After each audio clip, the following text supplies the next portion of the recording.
Hi guys, welcome to this new video tutorial. In this video I will show you how you could easily fix a microphone not working on Windows 10 computer.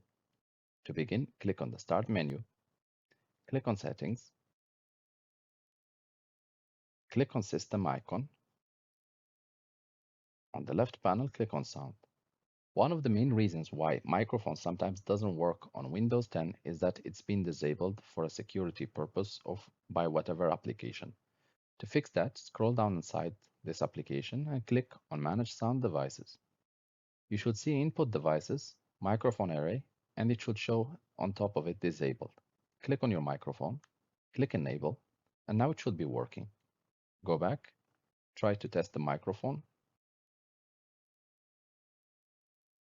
and normally when you are speaking, you should see this little sound appearing here in blue. Whatever you speak, it should change, which means you have fixed the microphone. Thank you guys for watching, and talk to you soon in a new video tutorial.